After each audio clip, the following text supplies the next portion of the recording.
Hey guys, welcome to my channel. Today I thought that I would dive into the newest palette from Natasha Denona, the YUCCA palette. I don't exactly know how to say it. Some people are saying it's YUCCA, some are saying it's YUCCA.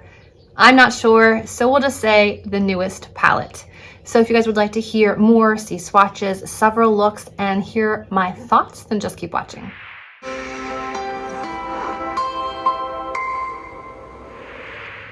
Okay, so this palette in the US runs for I think about $69. It's available now at Sephora, Ulta, I think Beautylish, and the Natasha Denona website. A lot of people have affiliate codes for the Natasha Denona website. I do not, but feel free to use any of those that are out there. I think that Samantha March has one, Amy Loves Makeup has one, Makeup Just for Fun has one. Those are their Instagram handles. So if you want to get 15% off on the Natasha Denona site, you can check out their pages. I waited until there was a 15 off of 50 coupon at Ulta, and it was good on Prestige, so that's how I got this one, and I redeemed my Ulta points. So you definitely don't have to pay full price, because I know it is a bit pricey. $69 is a lot, but this is one of their midi sizes. So for a size comparison, this is the Trio Chrome palette, which has the larger pans. The newest palette is one of those midi size ones, which is a bit smaller, and also the pan size inside is smaller. So for reference, it is one of these smaller size palettes. It isn't the huge one that's like $129. It's not this one that it's like 90 some dollars. It's the 60 some dollar price range size. So this is what the inside palette looks like. It does have the little holes on the back. If you want to pop out the shadows and customize the palettes, you can do that. It does give you ingredients and shade names also on the back of the box if you were interested. The box looks just like the palette.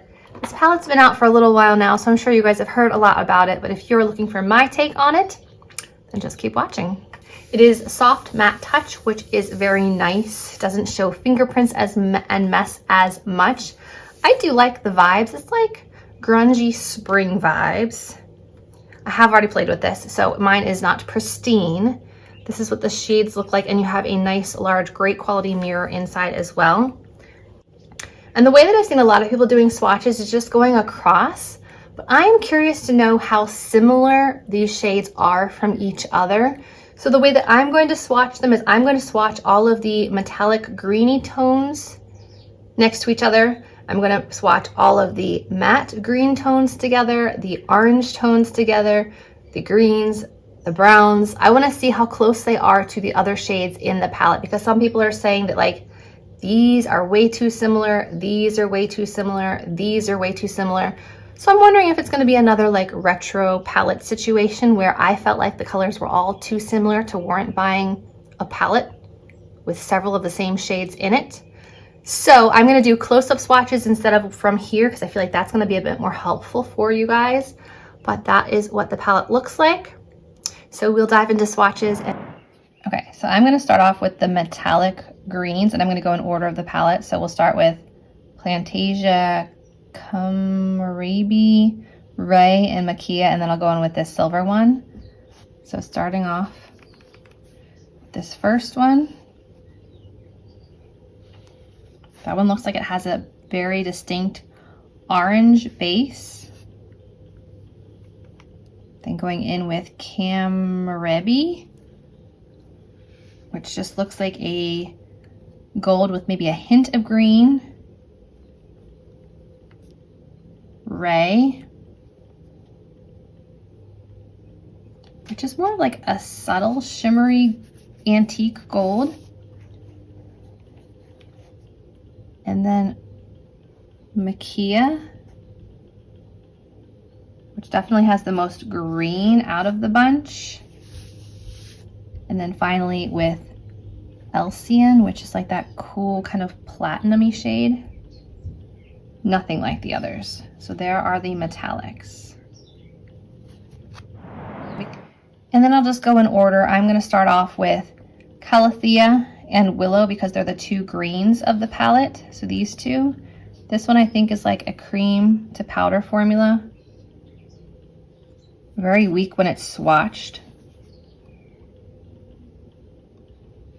And then Willow down here, this really bright like tealy shade. So you can see they are quite different. This one is definitely a lot more blue, and this one's almost a little bit more on the olivey side. And then moving on to these like mustardy green shades, I will swatch these two and these two. So here is Acacia, which is really pretty. Camu Camu, which is very bright.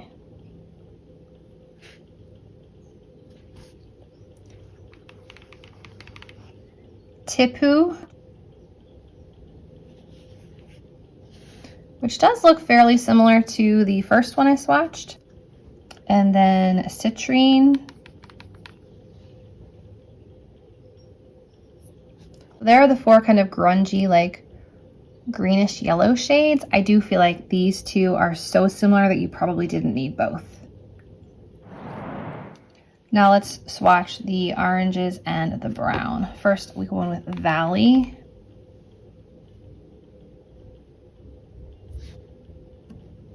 Then we'll go in with Fushi, which I think is another like cream to powder one.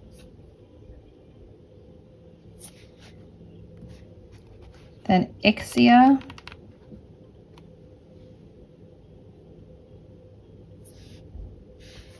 And then finally, Flax.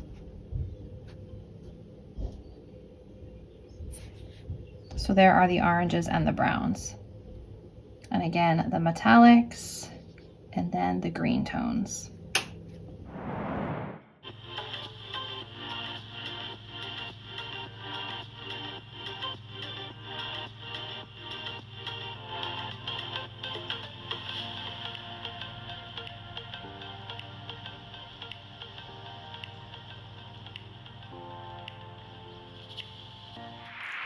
Hey guys, don't mind the hair and makeup. I was at the gym and then organizing around the house most of the day, so the rest of the makeup is no good, but I wanted to sit down and play with some more color combinations from the newest Natasha Denona palette. So I have a matte look and then a shimmery look. So let's start off with the matte look on this eye. I used 3 shades for this one. I used this one in the crease, this one on the lid, this one in the liner, 4, and then this one in my waterline and inner corner. So that's what I did with this one. I just kind of want to play with the matte looks, and I like how it turned out. I think it's pretty flattering for blue-gray eyes, but next time if I had to do it again, I think I'd stay to the orange and browns instead of mixing the oranges and the greens. I feel like you either have to go like this mustardy green route or you have to go the orange and brown route. I'm not sure how well the two play together, but I'm still experimenting. And then on this eye, I went in with the matte green on the outer corner and just kind of buffed it into the crease. And then I went in with this darker one, which surprisingly doesn't really seem as dark as it is in the pan. And then I applied this beautiful shade down here called Makaya, inner corner to mid-lid. And then I applied a little bit of Urban Decay Mainline Liner to the waterline and then mascara. And that was that. And I think it's pretty, but I'm still struggling to find ways to make these look really different. I feel like the look I came up with the other day is kind of similar to both of these. So I'm still trying to find ways to make these look distinctively different, not like they're all kind of garbled and all kind of running together. So this is only my second day playing with it. Looks 3 and 4. We'll see what else I can come up with this palette, but I just wanted to kind of update you on what I've tried so far. Okay, so you guys have now seen my swatches. You've seen the greens compared, the oranges compared, the metallics compared. So these two greens are very, very similar. I don't think they needed both of them in the pan, but this bright one, Camu Camu, is really fun. It is a beautiful like waterline or inner corner highlight shade, or just like if you want a really vibrant lid shade, that would be stunning. That would look gorgeous on deeper skin tones. I feel like my daughter would look amazing with that all over the lid.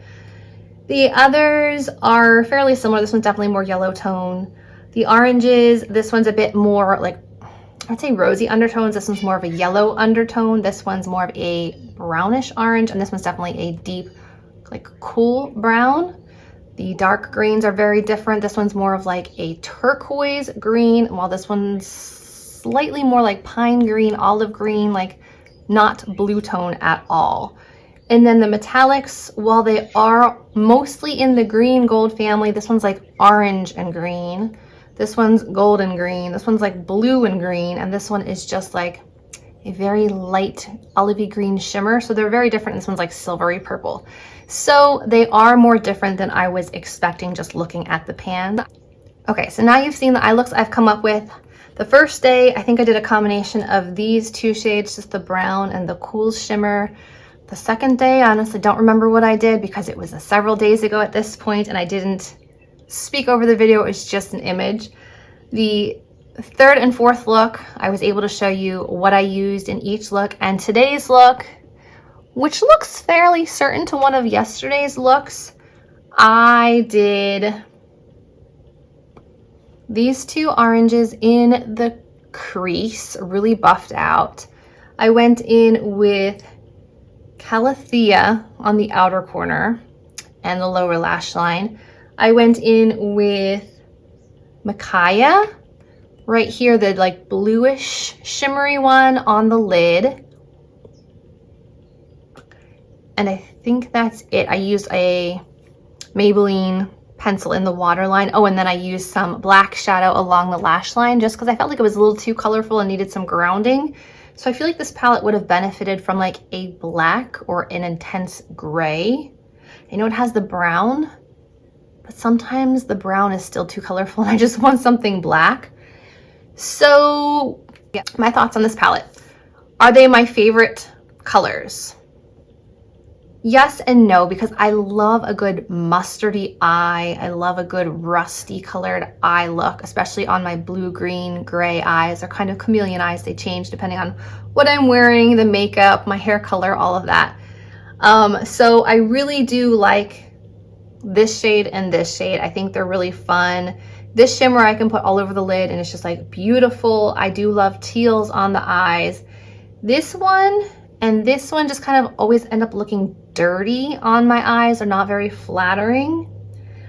And I like most of the green shimmers. This silver shimmer, I don't think I'm gonna get much use out of. It's just a little too cool and purple for me. It's not something that I am going to reach for.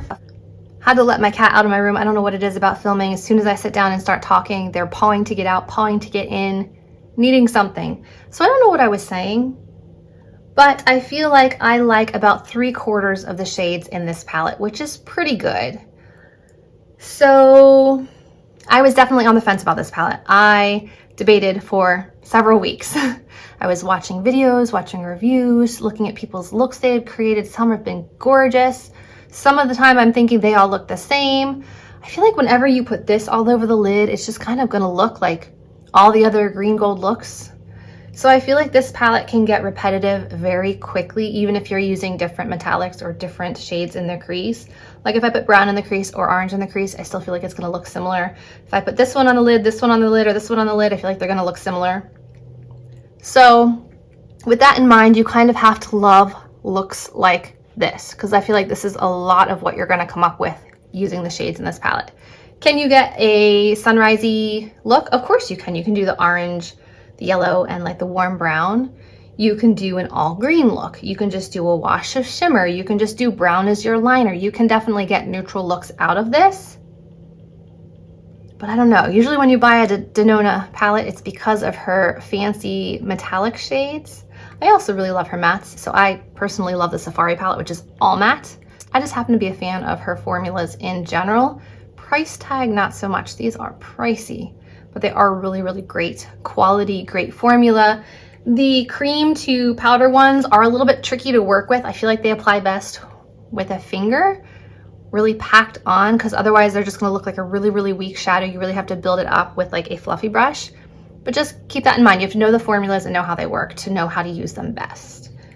So when all is said and done, am I happy I got this? Yes, because I got the $15 off plus my Ulta points, which I think was like another $6 off. So what is that? $21 off of a 16. So I paid like 40 some dollars for this. So I'm okay with that price point. But if I had paid almost $70 for this, I'm not sure I would say it was worth it for me. But I do plan to keep this one. It's not like some of the other palettes that I tried and instantly I was like, these colors are all repetitive or these don't work together. I returned the Retro Glam palette and the Zendo, I think it was called. Those color stories just didn't work for me. They weren't worth the price for me. This one I'm gonna keep playing with. I feel like I'm gonna love this come fall. I do really like this look. It kind of goes with like green dress, gold hair, you know. So right now I'm saying I'm happy with my decision to purchase this. I am going to enjoy continuing to play with this. Would I say it's worth it at full price? Probably not. I would say wait for an Ulta coupon, either a 20% off Prestige or a 15 off of 50 at Prestige, or when Sephora does their 15 to 20% off sale, I would wait for that. I wouldn't say you need to buy this right now. Wait for a sale or a coupon to come out. So those are my thoughts on the newest Denona palette. Hope you guys enjoyed and found this helpful. If you did, remember to give this video a thumbs up, subscribe to my channel, and I'll see you in my next video. Bye guys.